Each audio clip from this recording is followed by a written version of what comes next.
नमस्कार सगळ्यांना, पुन्हा एकदा माझ्या नवीन व्हिडिओमध्ये तुम्हा सगळ्यांचं मनपूर्वक स्वागत. तर बघा, तुम्हाला आजच्या व्हिडिओमध्ये नागा साधू महिला का बनतात, त्यांना कोणत्या कठीण प्रसंगातून जावं लागतं, त्यांना कोणते नियम असतात, परत त्यांना काय काय परीक्षा द्यावे लागतात, त्याच्यानंतर त्यांना नागा साधू म्हणून बनता येते, याची आज काय आहे त्यांच्या जीवनाची रहस्यमय गोष्ट, ती तुम्हाला मी आजच्या व्हिडिओमध्ये सांगणार आहे. तरी हा व्हिडिओ कुठेही स्किप न करता नक्की पूर्ण ऐका. बघा, प्रत्येकाने आपण नागा साधूचा रहस्यमय जगाबद्दल तर प्रत्येकानेच ऐकलं असेल, पण महिला नागा साधू जीवन वेगळे असते. घरगुती जीवनापासून त्यांना दूर केलेल्या स्त्री सर्प संन्यासीचा दिवस पूजा पठण दोन्हीही सुरू होतो आणि संपतो. त्यांचे जीवन अनेक संकटांनी भरलेले आहे. नाग साधूचा जगाशी काहीही संबंध नाही. त्यांच्याबद्दल सर्व काहीही अद्वितीय आहे. त्यांचे बघा, महिला नाग साधू झाल्यानंतर सर्व साधू आणि त्यांच्या साध्वी तिला आई म्हणून हाक मारतात. माई 12मध्ये महिला नागा साधू राहतात, ज्याला आता विस्तारित केल्यानंतर दशम संन्यासींनी आखाडा असे नाव देण्यात आले आहे. नागा ही संताची उपाधी आहे. ऋषीमध्ये वैष्णव, शैव आणि उदासीन पंथ आहेत. या तिन्ही पंथांचे आखाडे नागा साधू बनवतात. आपण नागा साधू कशा बनतात या महिला? पुरुष नागा साधू नग्न राहू शकतात, परंतु महिला नागा साधूंना तसे करण्याची परवानगी नाही. नर नागा साधू कपडे घातलेले आणि दिगंबर नग्न असतात. महिलांनी ही दीक्षा दिली जाते आणि त्यांना नागा बनवले जाते, परंतु ते सर्व कपडे घालतात. महिला नागू साधूंनी कपाळावर टिळा लावणे आवश्यक आहे, पण ती फक्त गुरु रंगाचे कापड घालू शकते, जे शिवलेले नाही. या कापडांना घंटी म्हणतात. खूप कठीण आहे नागा बनण्याची प्रक्रिया. महिला नागा साधू बनण्याची प्रक्रिया आपण जाणून घेतल्यानंतर तुम्हाला विचार करायला भाग पडेल.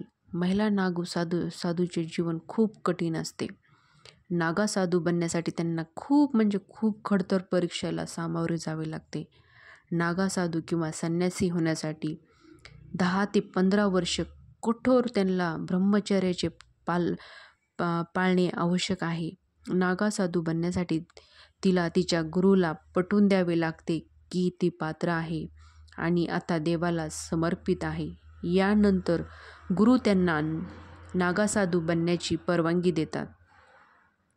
त्यांचे रहस्यमय जीवन खूप कठीण असते. जगभरातून येणाऱ्या भाविकासह या बघा महाकुंभमेळ्यामध्ये आकर्षण म्हणजे नागा साधू असतात. हा मेळा म्हणजे नागा साधूंसाठी एक गूढ जगाचा अनुभव घेण्याची एक संधी आहे. उत्तर प्रदेशात आता सध्या प्रयागराज येथे भव्य महाकुंभमेळावाला सुरुवात झाली आहे. जगातील सर्वात मोठ्या आणि सर्वात आदरणीय धार्मिक मेळ्यापैकी एक असणाऱ्या या मेळ्यात सरस्वती, यमुना, गंगा या 3 नद्याची पवित्र संगमावर लाखो भक्त जमले आहेत. जगभरातून येणाऱ्या या भाविकासह या मेळ्याचे आकर्षण म्हणजे नागा साधू. हा मेळा म्हणजे नागा साधूंचा गूढ जगाचा अनुभव घेण्याची एक संधी तर आहेच. राखेने माखलेले शरीर, लांब केस आणि कमीत कमी कपडे म्हणजे केवळ मणी, हार घालणारे, अनेकदा धूम्रपान करणारे नागा साधू या मेळ्याला हजेरी लावणाऱ्या जगभरातील भक्तांचे लक्ष वेधून घेतात. परंतु विशेष बाब म्हणजे या नागा साधूमध्ये केवळ पुरुषच नसतात, तर त्यांच्यामध्ये महिला नागा साधू किंवा नागा साध्वीचाही समावेश असतो. हा महाकुंभमेळ्यात महिला नागा साधूची देखील उपस्थिती दिसते. त्यांचे जीवन ते कसे जगतात, त्यांचा पेहराव कसा आहे, एकूणच महिला नागा साधूचे जीवनविषयी आपण त्यांची माहिती तर घेणारच आहोत या व्हिडिओमध्ये. ते कसे जगतात.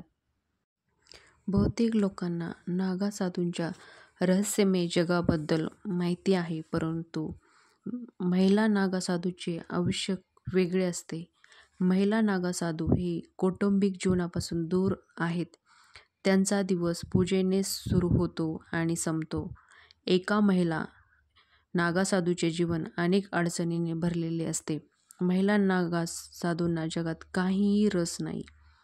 महिला नागा साधू झाल्यानंतर सर्व साधू आणि साध्वी तिला माता म्हणतात. माई महिला नागा साधूचा समावेश आहे, ज्याला आता दशनाम संन्यासीचा आखाडा म्हणतात.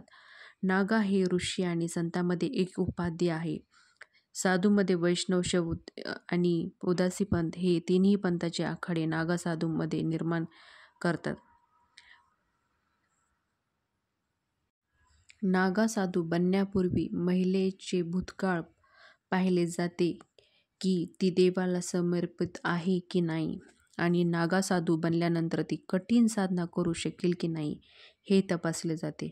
नागा साधू बनण्यापूर्वी महिलेला जिवंतपणी पिंडदान करावे लागते आणि तिचे मुंडनही करावे लागते. मुंडन केल्यानंतर महिलेला नदीत आंघोळ करायला लावली जाते आणि त्यानंतर महिला नागा साधू दिवसभर देवाचे नाव घेते. पुरुषाप्रमाणेच महिला नागा साधू देखील भगवान शिवाची पूजा करतात. सकाळी ती ब्रह्ममुहूर्तापर्यंत उठते आणि भगवान शिवाचे नाव घेते. संध्याकाळी ती भगवान दत्तात्रेयांची पूजा करते. जेवणानंतर ती पुन्हा भगवान शिवाचे नाव घेते. भिक्षू झाल्यानंतर महिला नागा साधू बनण्याच्या अंतिम टप्प्यात पोहोचण्यासाठी सुमारे 10 वर्षे लागू शकतात. नागा साधूमुळे फळे, औषधी, वनस्पती, फळे आणि अनेक प्रकारची पाने खातात. पुरुष नागा साधूप्रमाणे महिला नागा साधू देखील तेच खातात. कुंभमेळाव्यादरम्यान पुरुष नागा साधूप्रमाणे महिला नागा साधू देखील शाही स्नान करतात. महिला नागा साधूच्या निवासासाठी स्वतंत्र आखाड्याची व्यवस्था केली जाते. पुरुष नागा साधूने स्नान केल्यानंतर महिला नागा साधू नदीत स्नान करायला जाते. आखाड्यातील महिला नागा साध्वी माई किंवा अवधूतांनी किंवा नागिन म्हणतात. तुम्हाला आजच्या व्हिडिओमध्ये नागा साधू बनण्याची माहिती कशी वाटली ती नक्कीच कमेंट करून सांगा. अशाच रहस्यमय गोष्टी आणि असेच महत्त्वपूर्ण माहिती घेऊन येण्याचा मी नवनवीन व्हिडिओमध्ये प्रयत्न करेल. तोपर्यंत धन्यवाद.